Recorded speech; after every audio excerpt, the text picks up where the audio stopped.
নমস্কার, আশা করি সবাই খুব ভালো আছেন। মনের কোণে নতুন একটা ব্লগে আপনাদের অনেক অনেক স্বাগত জানাই। এখন সকাল 8টার মতো বাজে। আমি একটু লিকার চা দিয়ে আমার সকালটা শুরু করব, তারপর করব ঘরের সব কাজ।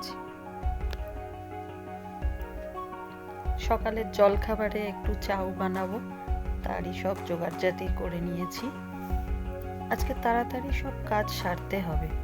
মায়ের 3 দিন ধরে খুব জ্বর, ঘরোয়া ওষুধ খেয়েও কমছে না। সেই জন্যেই আজকে একটু ডাক্তারের কাছে নিয়ে যাব।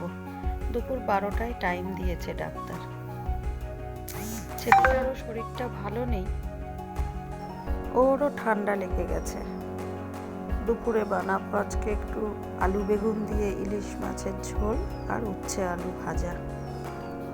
ছেলেটাকে আজকেই ডাক্তার দেখাতে নিয়ে যাব না, ডাক্তারের আগের দেওয়া কিছু ওষুধপত্র আছে, ওগুলোই খাইয়ে দেখব 2 দিন, তারপরে না কমলে নিয়ে যাব। এখানে রান্নাটা বসিয়ে দিয়েছি, উচ্ছে আলু ভাজা হচ্ছে, ভাত হচ্ছে, এরপর মাছের ঝোলটা হলে হয়ে যাবে। তারপরে আবার রেডি হয়ে বেরাতে হবে। তবে আমি ভাবছি আর যাব না, ওর বাবাকেই বলবো মাকে নিয়ে যেতে। টোটো এসে গেছে, ও মাকে নিয়ে যাচ্ছে।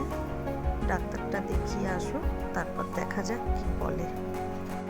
আজকে আপনাদের সঙ্গে দুজনের পরিচয় করাবো। এই যে, এ হচ্ছে ভেলভেট আর এ টিটেন। এরা আমার দিদির বাড়ির প্রিয় দুটো সদস্য। সারাদিন দিদি এদেরকে নিয়েই থাকে। ভেলভেটটা মেনি হলেও টিটেনটা হুলো। দেখুন কিরকম কুচকুচে কালো। সারাদিন ও দিদির পায়ে পায়ে ঘোরে।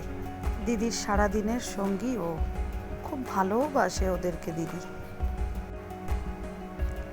বিকেলে একটু মুড়ি মেখেছি খাবো বলে, তারপরে আবার রাতে দেখা যাক কি রান্না করা যায়। ছেলেও কিছু খেতে চাইছে না, আর মা কিছু খেতে পারছেও না। একটু রুটি আর ডিম কষা করবো রাতে। ডাক্তার বলছে এই জ্বরটা হলে নাকি একদম খাওয়া যায় না, তবুও খেতে তো দিতে হবে। রান্নাটা করতে করতে আপনাদের সাথে একটা গল্প শেয়ার করি। কিছুদিন আগে আমরা 2 দিনের জন্য দীঘায় বেড়াতে গেছিলাম। আমার দিদিরাও গেছিল। ফিরে আসার দিন আমার দিদির ছেলে ফোন করে দিদিকে জানায় যে ওর টিকটেন নাকি সারাদিন কিছু খাচ্ছে না। ব্যাস, এটা শুনেই দিদির এমনই মন খারাপ হলো, দিদিকে সারাদিন আমরাও কিছু খাওয়াতে পারলাম না। ও বলল আগে বাড়ি গিয়ে টিকটেনকে দেখবো, তারপর যা খাবার খাবো। বাড়িতে পোষ্য থাকলে তাদের প্রতি ভালোবাসাটা এতটাই হয়ে যায়। আমাদের বাড়িরও পেঙ্গুটাকে দেখুন না, এত দুষ্টুমি করে। মাঝে মধ্যে 2-1 ঘা মার খেলেও কিন্তু ভালোবাসার কোনো কমতি হয় না।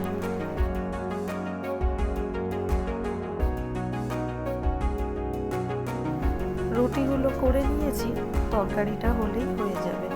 তারপর মাকে খেতে দেবো, ছেলেটাকে একটু জোর করে খাওয়াতে হবে, তারপর আবার ওষুধ খাওয়ানো।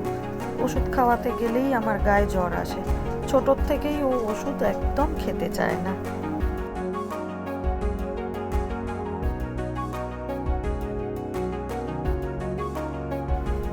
তরকারিটা হয়ে এসছে, এবার চলুন ছেলেকে খেতে দিই। খাবে নাই বলছিল, জোর করে একটা রুটি দিলাম, তাও আবার খাবার আগেই জল খেয়ে নিল। জানি না কি করবে।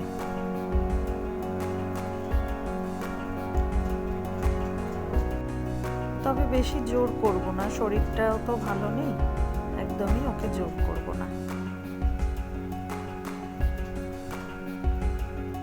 ও খেতে থাকুক, আমি মাকে খাবারটা দিয়ে আসি।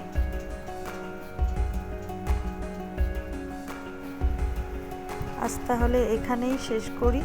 ভিডিওটা ভালো লাগলে একটা লাইক করবেন, কিছু ভুল ত্রুটি থাকলে কমেন্টে অবশ্যই জানাবেন, আর সাবস্ক্রাইব করে পাশে থাকবেন। দেখা হবে পরের একটা নতুন ব্লগে।